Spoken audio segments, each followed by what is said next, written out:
Você que é funcionário sabe quanto recebe mensalmente pelo seu trabalho, né? Mas você tem ideia de quanto custa a sua empresa? E você, empresário, sabe quantos custos além do salário um funcionário trará? A Adriele Nardelli foi entender como funciona esse cálculo.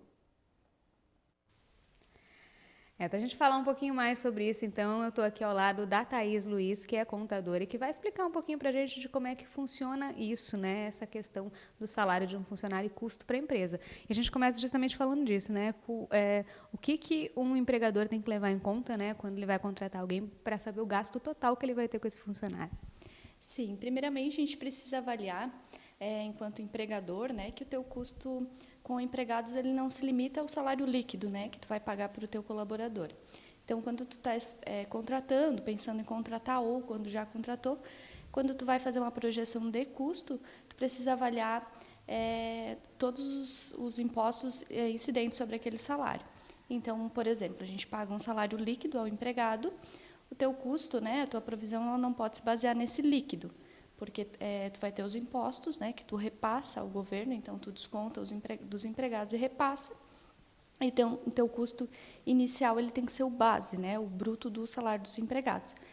E com base nesse valor ali, né, primeiro ponto para te avaliar teu custo é identificando qual o teu valor bruto mensal. E com base nisso, então, daí entender a sua tributação, seu regime tributário e projetar outros custos envolvidos ali no salário dos empregados, né?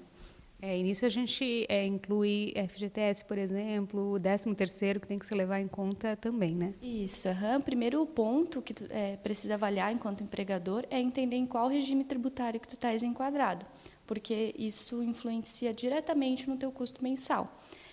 Por exemplo, empresas do Simples Nacional, no geral, têm apenas o custo de FGTS, além do salário do empregado.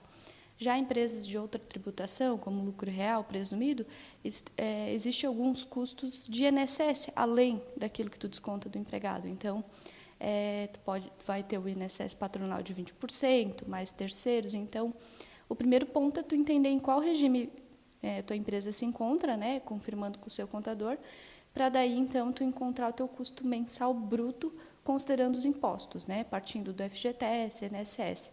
E a partir desse valor, então, que às vezes, num primeiro momento, tu não consegue perceber, né, tu vê o teu salário indo lá para o empregado e não consegue identificar esses outros custos adicionais que vão vir em guias, em momentos diferentes. Então, essa informação ela é primordial para te ter um custo exato e uma provisão segura daquilo que tu vai pagar mensalmente.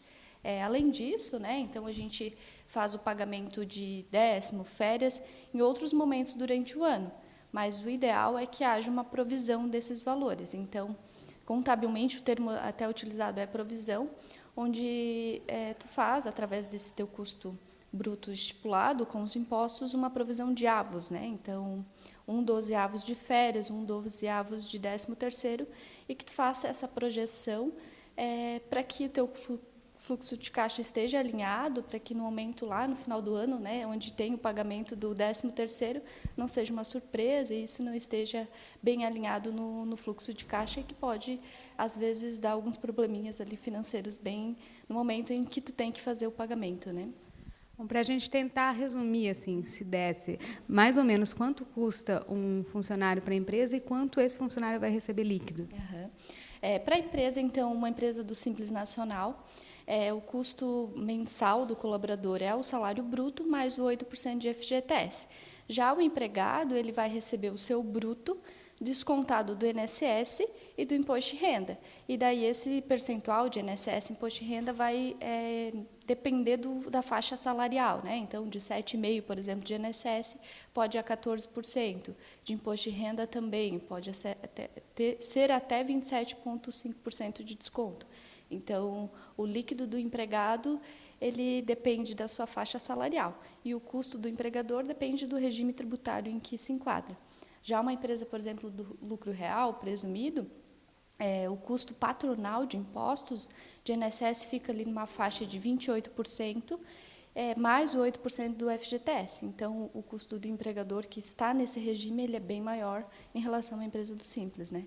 Então, é um cuidado muito importante a ser feito, porque, às vezes, tu vai basear o teu custo da empresa olhando para outra empresa e cada um dentro das suas realidades, né? Então, tu vai contratar um empregado, tu precisa pensar em todas essas projeções para que isso fique dentro daquilo que tu estudou para a tua empresa, né? Para aquilo que tu projetou enquanto custo de produto, serviço e tudo mais, né? Então, isso é bem, bem importante e é um erro bem comum de acontecer, né? A gente olha principalmente o salário líquido quando a gente combina, mas tem que olhar todo o cenário, né?